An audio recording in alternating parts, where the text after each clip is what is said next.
예수께서 대답하여 가라사대 인자의 영광을 얻을 때가 왔도다. 내가 진실로 진실로 너희에게 이르노니 한 알의 밀이 땅에 떨어져 죽지 아니하면 한 알 그대로 있고 죽으면 많은 열매를 맺느니라. 자기 생명을 사랑하는 자는 잃어버릴 것이요 이 세상에서 자기 생명을 미워하는 자는 영생하도록 보존하리라. 사람이 나를 섬기려면 나를 따르라. 나 있는 곳에 나를 섬기는 자도 거기 있으리니 사람이 나를 섬기면 내 아버지께서 저를 귀히 여기시리라. 지금 내 마음이 민망하니 무슨 말을 하리요? 아버지여 나를 구원하여 이 때를 면하게 하여 주옵소서. 그러나 내가 이를 위하여 이 때에 왔나이다. 아버지여 아버지의 이름을 영광스럽게 하옵소서 하시니 이에 하늘에서 소리가 나서 가로되 내가 이미 영광스럽게 하였고 또다시 영광스럽게 하리라 하신대. 곁에 서서 들은 무리는 우리가 울었다고도 하며 또 어떤 이들은 천사가 저에게 말하였다고도 하니 예수께서 대답하여 가라사대 이 소리가 난 것은 나를 위한 것이 아니요 너희를 위한 것이니라.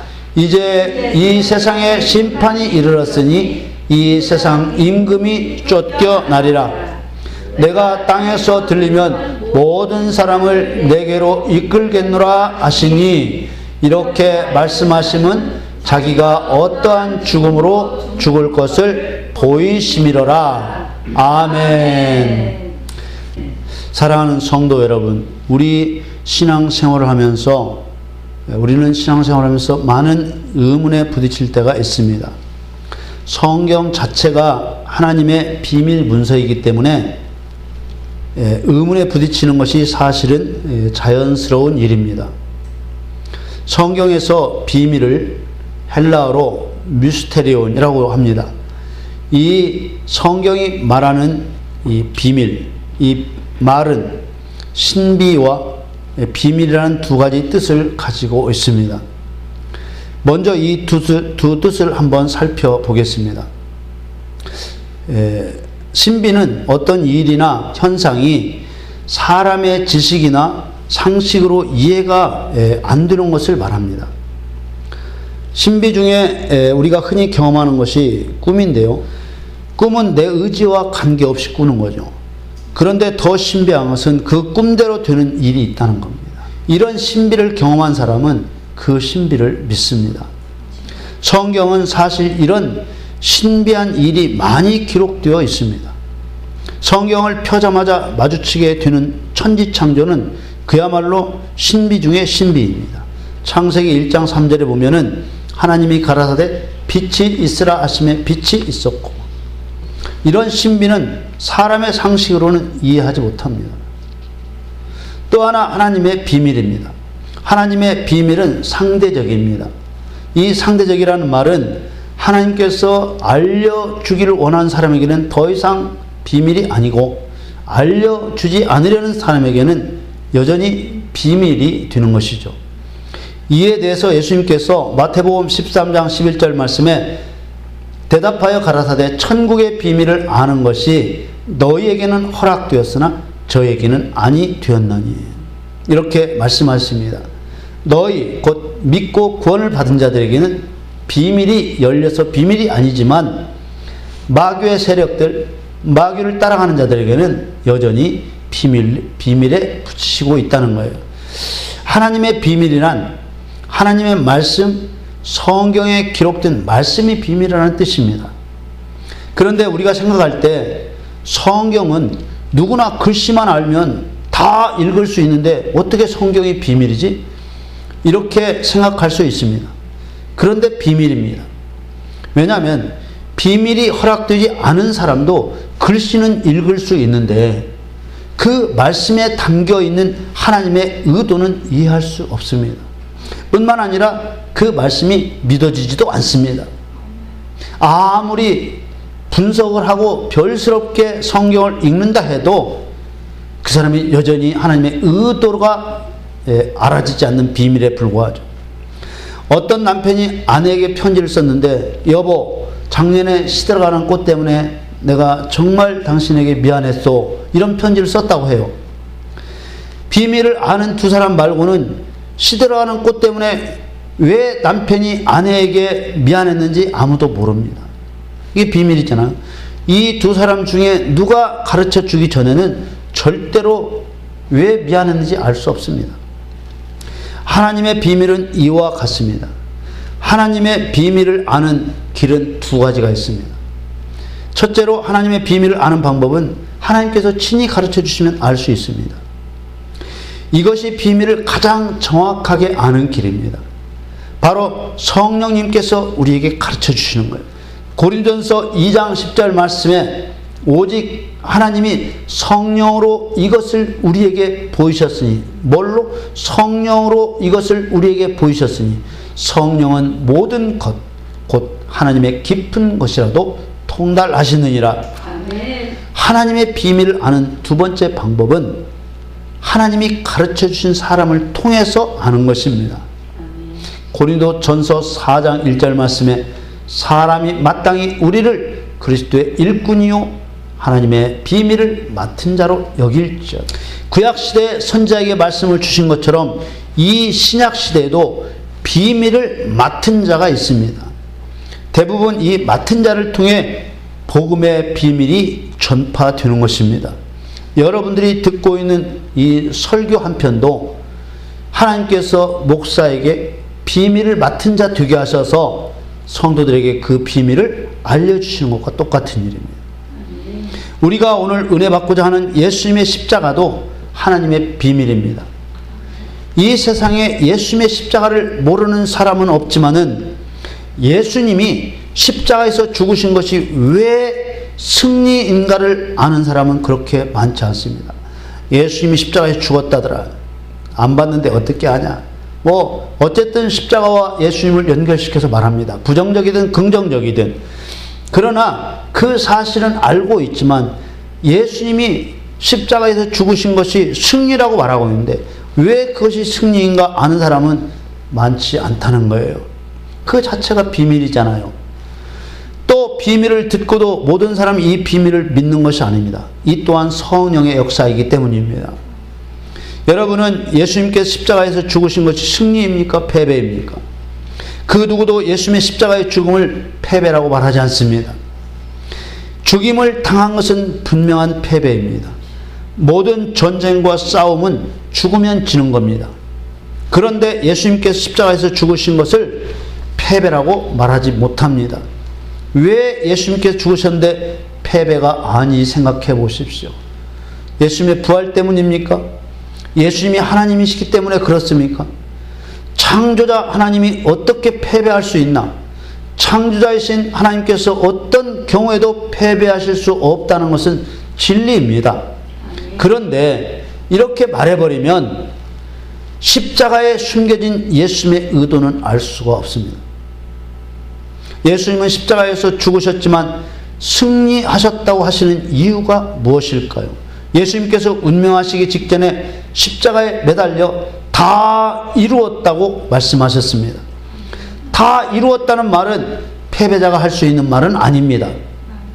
뭘 다 이루셨다는 것일까요?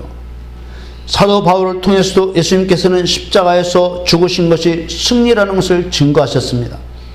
골로새 2장 14절에 우리를 거스리고 우리를 대적하는 의문에 쓴 증서를 도말하시고 제하여 버리사 십자가에 못 박으시고 정사와 권세를 벗어버려 밝히 드러내시고 십자가로 승리하셨느니라. 아멘. 예수님께서는 십자가에 못 박혀 죽는 고통도 고통이지만 운명하시기 전까지 심한 수치를 당하셨습니다. 승리라고 말하기에는 너무나 많은 고난을 당하셨다 그 말입니다. 예수님은 살이 찢어지는 채찍질을 당하셨습니다.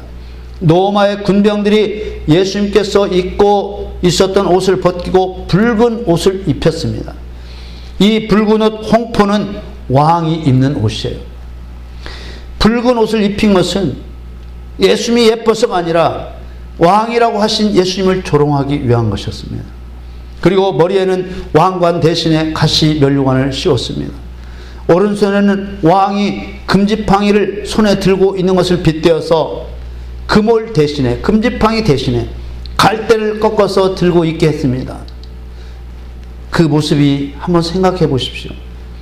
이런 행위는 자신을 왕이라고 하셨던 예수님을 조롱하는 것이었습니다. 군병들은 예수님을 자기들 앞에서 무릎을 꿇렸습니다.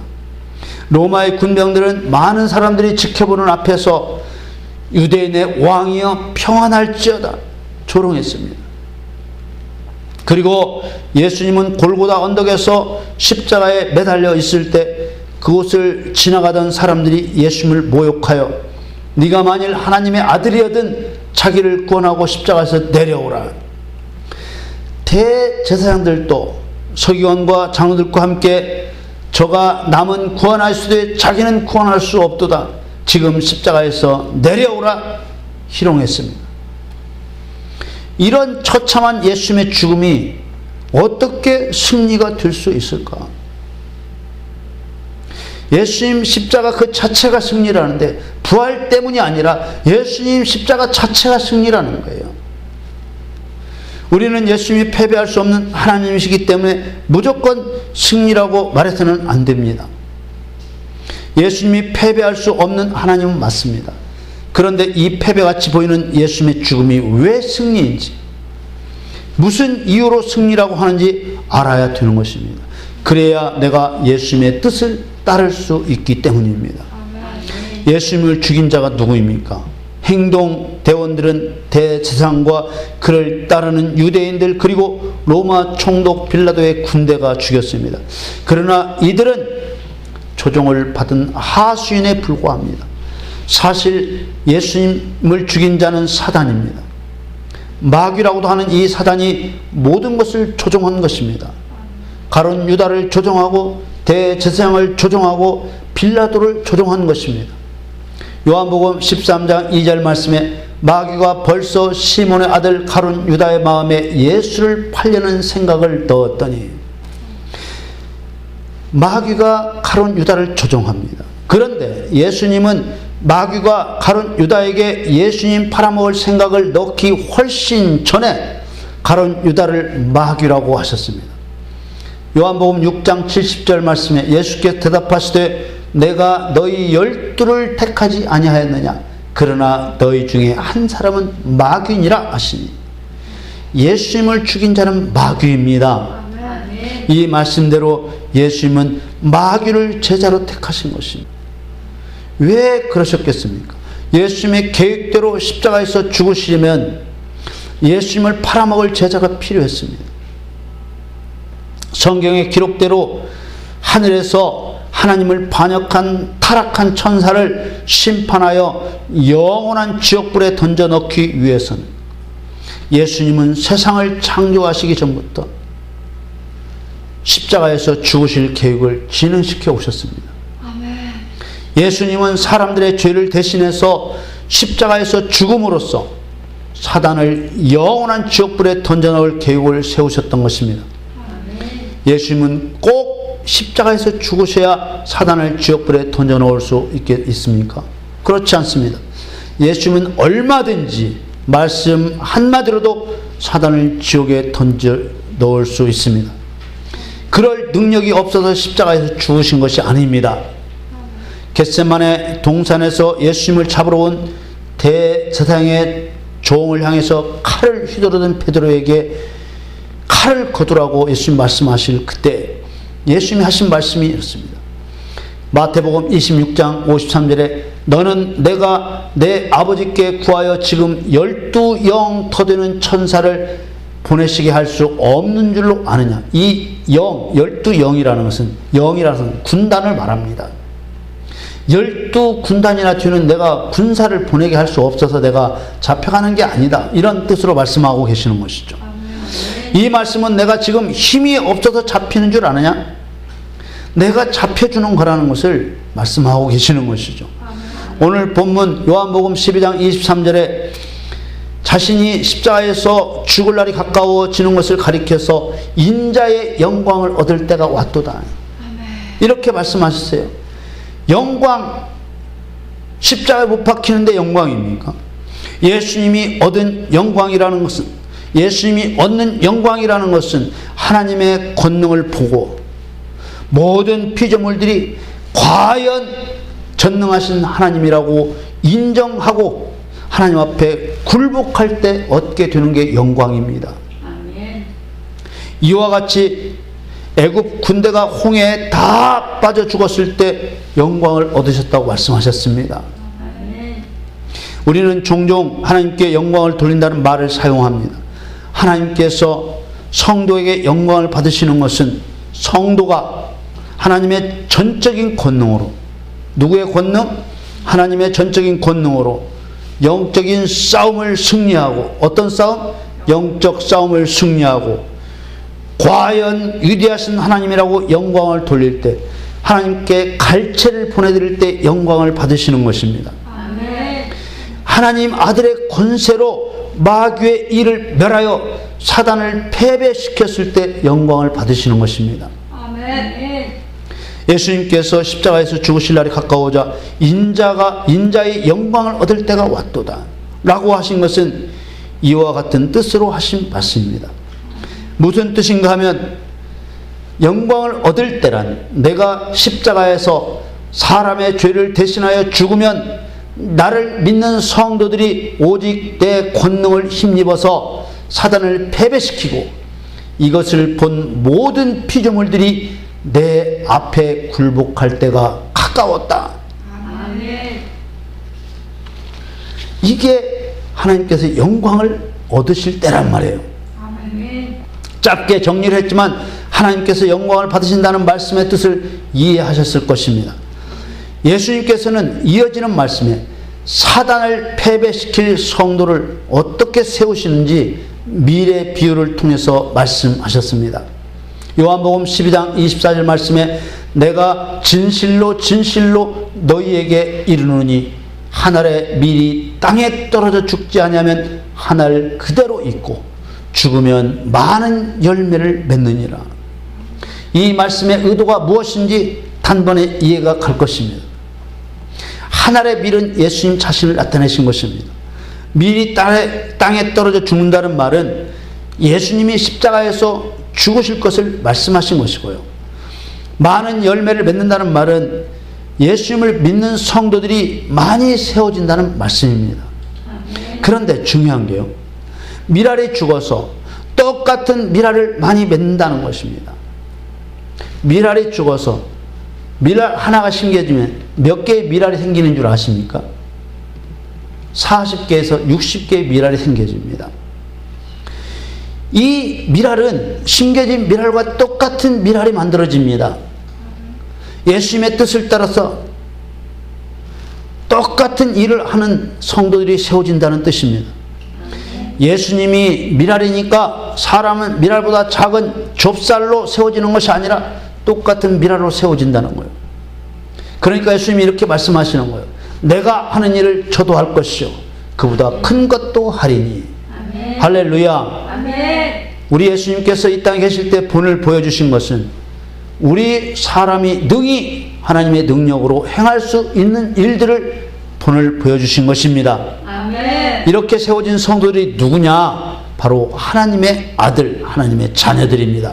아멘. 요한복음 1장 12절에서 13절 말씀에 영접하는 자, 곧 그 이름을 믿는 자들에게는 하나님의 자녀가 되는 권세를 주셨으니 이는 혈통으로나 육정으로나 사람의 뜻으로 나지 아니하고 오직 하나님께로서 난 자들이니라. 아멘. 아멘. 아멘. 이해가 가셨습니까? 아멘. 하나님의 아들을 왜 세워요? 영광을 받으시려고. 아멘. 영광을 어떻게 받으세요? 하나님께 도전한 사단을 패배시킴으로. 아멘. 할렐루야. 아멘. 혹시 나 같은 연약한 자가 어떻게 사단을 패배시키냐고 할 성도가 있을지 모르겠습니다. 이것은 진리를 모르기 때문에 하는 말이고 불신앙입니다. 왜냐하면 내 능력으로 사단을 패배시키는 것이 아니고 하나님의 권세와 하나님의 능력으로 패배시키는 것이기 때문에 나는 할 수 없다고 생각하는 것은 진리 없는 불신앙입니다. 아멘. 하나님 무시하는 말이죠.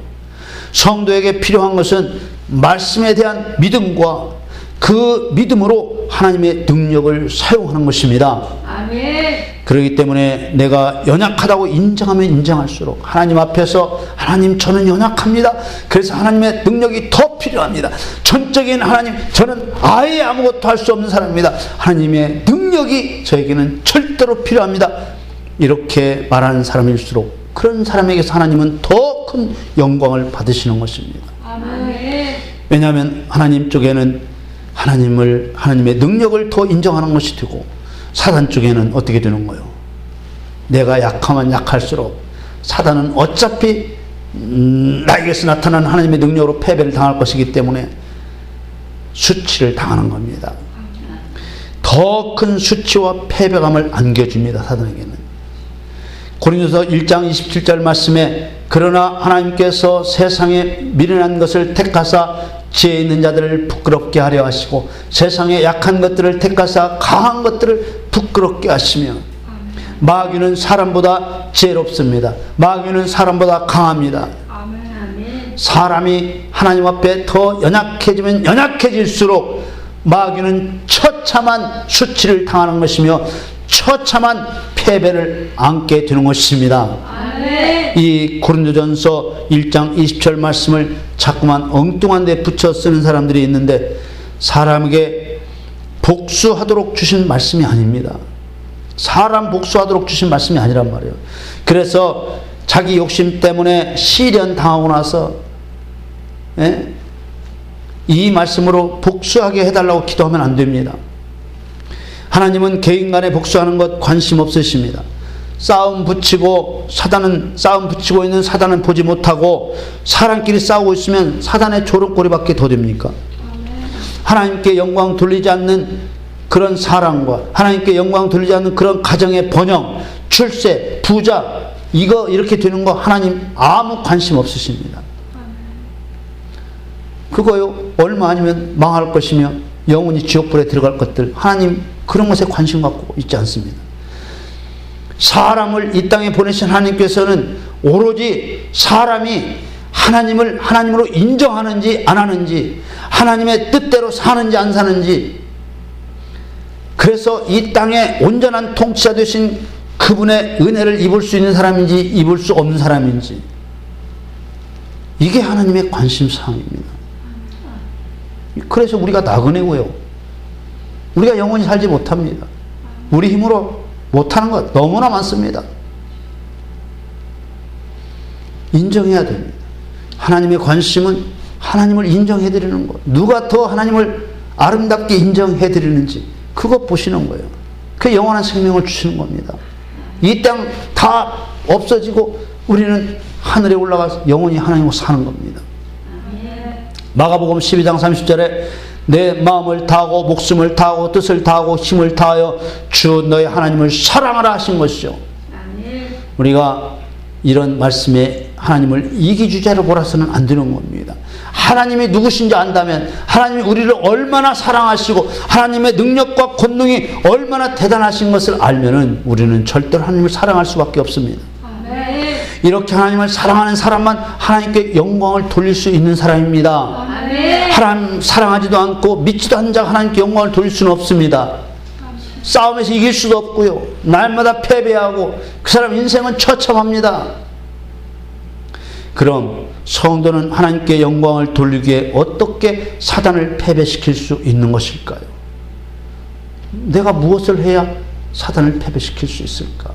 내가 무엇을 해야 하나님의 권능을 힘입어 사단을 패배시킬 수 있을까? 우리 이거 너무 어렵게 생각하면 안 됩니다. 자, 사단을 패배시키는 길, 첫 번째, 내 죄를 회개하는 것입니다. 죄를 회개하지 않는 한 나는 여전히 사단의 종으로 있는 것입니다. 사람이 짓는 죄는 사단에게는 보약과 같습니다. 죄 짓는 사람이 많을수록 죄를 더욱 악하게 지을수록 사단은 더 큰 힘을 얻고 권세를 얻습니다. 죄 중에서 가장 큰 죄는 하나님을 믿지 않는 죄입니다. 하나님을 믿지 않기 때문에 다른 죄를 짓게 되기 때문입니다. 하나님을 믿지 않으면 하나님을 경외하지 않습니다. 하나님을 두려워하지 않고 하나님을 공경하지 않습니다. 하나님을 사랑하지 않습니다. 하나님을 사랑하지 않으면 하나님에 대한 믿음이 없는 것입니다. 하나님을 믿지 않기 때문에 우상 숭배의 죄를 지게 되고, 하나님을 믿지 않기 때문에 탐욕의 죄를 지게 되고, 하나님을 믿지 않기 때문에 사람을 미워하는 죄를 지게 되는 것입니다. 그리스도인이라고 이런 죄를 짓지 않는 것이 아니에요. 믿는 자가 짓지 않는다는 뜻이지, 행색만 그리스도인이라고 해서 이런 죄를 짓지 않는다는 뜻이 아닙니다. 교회에다 적을 두고 있다 해서 이런 죄를 짓지 않는다고 말하는 것이 아닙니다. 하나님을 사랑하고 하나님을 믿는 자가 짓지 않는다는 것입니다. 믿는 분들이 되시기를 축복합니다. 아멘. 요한복음 16장 8절에서 9절 말씀, 그가 와서 죄에 대하여 의에 대하여 심판에 대하여 세상을 책망하시리라. 죄에 대하여 하면 저희가 나를 믿지 아니하며, 사람이 하나님을 믿으면 죄에서 떠날 수 있게 됩니다. 아멘. 사단은 사람이 짓는 죄를 양식 삼아 살기 때문에 사람이 하나님을 믿고 죄를 회개하면 사단은 힘을 잃어버립니다. 아멘. 사단은 패배하게 되는 것입니다. 아멘. 회개로 죄사함을 받은 성도가 사단을 패배시켜서 하나님께 영광을 돌리기 위해 두 번째로 해야 할 것은 하나님의 능력을 덧입는 것입니다. 아멘. 너무나 중요한 사항이에요. 하나님의 능력을 덧입는다. 예수님은 승천하시기 전에 제자들에게 능력을 입히우기 전에는 절대로 예루살렘을 떠나지 말라고 하셨습니다. 누가복음 24장 49절 말씀에, 볼지어다 내가 내 아버지의 약속하신 것을 너희에게 보내리니 너희는 위로부터 능력을 입히울 때까지 이 성에 유하라 하시니라. 아멘. 위로부터 능력이 오기 전까지는 일하려고 움직이지 말라는 것입니다. 왜요? 하나님의 능력 없이 해봐야 안 되니까요. 이것은 너무나도 중요한 문제입니다. 이 능력을 기다리라는 말씀이 사도행전에 다시 한번 나옵니다.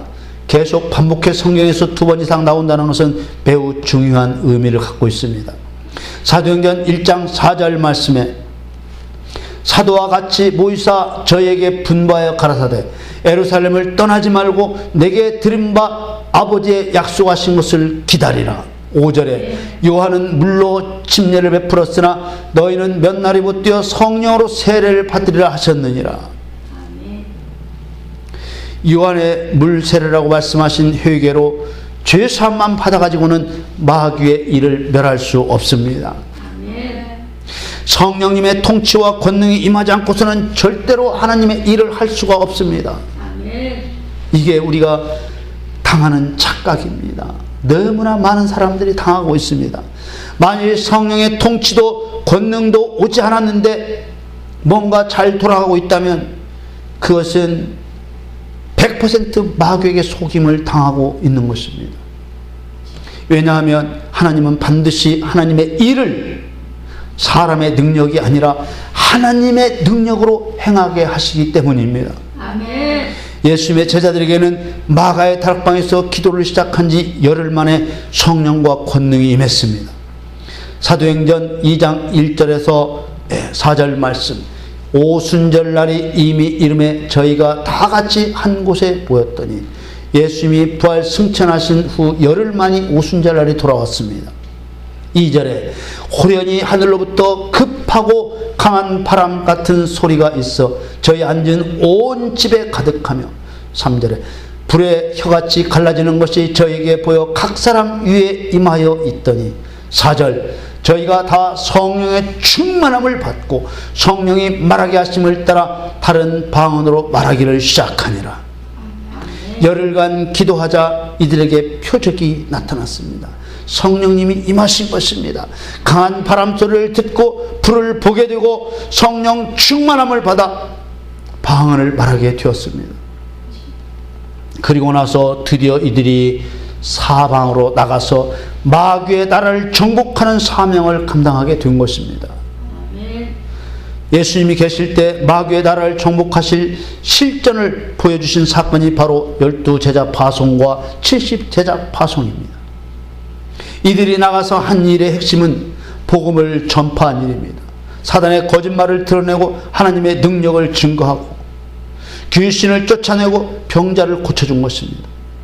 이와 같이 회개로 죄사함의 능력을 덧입은 성도가 사단을 패배시켜 하나님께 영광을 돌리기 위해서 우리가 세 번째 해야 되는 것은 바로 현장으로 나가서 사단의 나라를 정복하는 일입니다.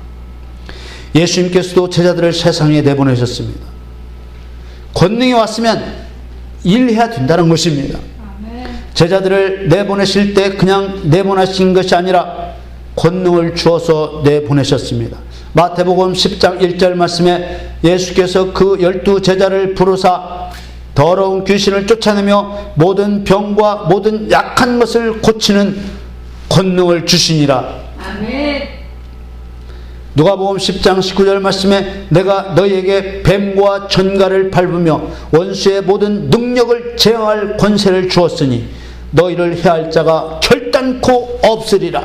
아멘. 할렐루야. 아멘. 사단은 하나님의 아들 예수를 십자가에 못 박아 죽이면 자신들이 승리하는 줄 알았습니다. 십자가가 예수님의 전략인 줄도 모르고 대제사장과 바리새인들과 가룟 유다를 충동질하여 예수님을 십자가에 못 박아 죽였습니다. 예수님의 십자가의 죽음은 예수님이 스스로 계획하신 대속의 죽음이었기 때문에, 우리의 죄를 대신하여 죽으신 죽음이었기 때문에 하나님과 원수 되었던 죄인들이 회개할 때 용서가 되고 그 죄가 다 풀어져 버리고 마귀의 일을 멸하는 하나님의 아들이 되었습니다. 아멘. 예수님이 하늘의 미랄로 땅에 떨어져 죽으신 것처럼 당신이 십자가에서 우리들의 죄를 위해서 죽으시고 그 죄사함의 대속을 통해서 수많은 사람들이 구원을 얻고 하나님의 아들이 되어서 마귀를 멸하는 일을 하게 된 것입니다. 아멘. 오늘 우리에게 주신 요한복음 12장 본문에 이런 모든 사실들이 분명하게 나타나 있습니다. 요한복음 12장 31절 말씀에 이제 이 세상에 심판이 이르렀으니 이 세상 임금이 쫓겨나리라. 아멘. 32절에 내가 땅에서 들리면 모든 사람을 내게로 이끌겠노라 하시니 33절에 이렇게 말씀하시면 자기가 어떠한 죽음으로 죽을 것을 보이시니라. 죽는데 세상 임금은 심판을 받아버리는 것입니다. 예수님의 십자가의 죽음은 이 세상 임금 마귀가 쫓겨나는 승리라는 것을 분명히 말씀하셨습니다. 사랑하는 성도 여러분, 예수님께서 요한복음 12장 25절로 자기 생명을 사랑하는 자는 잃어버릴 것이요 이 세상에서 자기 생명을 이용하는 자는 영생하도록 보존하리라. 여기서 말하는 자기 생명은 육신의 생명을 말합니다. 육신의 생각은 욕심을 이룹니다. 야고보서 1장 14절 15절 말씀에 오직 각 사람이 시험을 받는 것은 자기 욕심에 끌려 미혹됨이니 욕심이 잉태한 즉 죄를 낳고 죄가 장성한 즉 사망을 낳느니라. 아멘. 그래서 육신의 생각을 제어하지 않으면, 내 육신의 생각, 육신의 욕심을 통제하지 않으면 영적인 일을 할 수 없습니다. 육신의 생명은 이 세상 사는 동안만 사는 것입니다. 그렇기 때문에 내 육신은 하나님을 위해서, 내 영생을 위해서 소모품처럼 사용되어야 하는 것입니다. 아멘. 여러분, 예수님이 십자가에서 죽으신 것이 승리가 되는 것은 바로 내가 마귀의 일을, 내가 마귀의 일을 멸하는 하나님의 아들로 세워졌기 때문입니다. 아멘. 하나님의 아들이 나타나신 것은 마귀의 일을 멸하려 하심이니라. 아멘. 예수님이 십자가에서 죽으신 것이 승리가 되는 것은 내가 마귀의 일을 멸하는 제자로 세워졌기 때문입니다. 아멘. 제자들에게 더러운 귀신을 쫓아내며 모든 병과 모든 약한 것을 고치는 권능을 주시니라. 아멘. 내가 너희에게 뱀과 전갈을 밟으며 원수의 모든 능력을 제할 권세를 주었으니 너희를 해할 자가 결단코 없으리라. 아멘. 오직 성령이 너희에게 임하시면 너희가 권능을 받고 예루살렘과 온 유대와 사마리아와 땅 끝까지 이르러 내 증인이 되리라. 아멘. 여러분, 예수님의 십자가 승리에 합당하게 마귀의 나라를 정복하여 초토화시키는 놀라운 일이 여러분 삶에 날마다 일어나기를 예수님의 이름으로 간절히 축원합니다.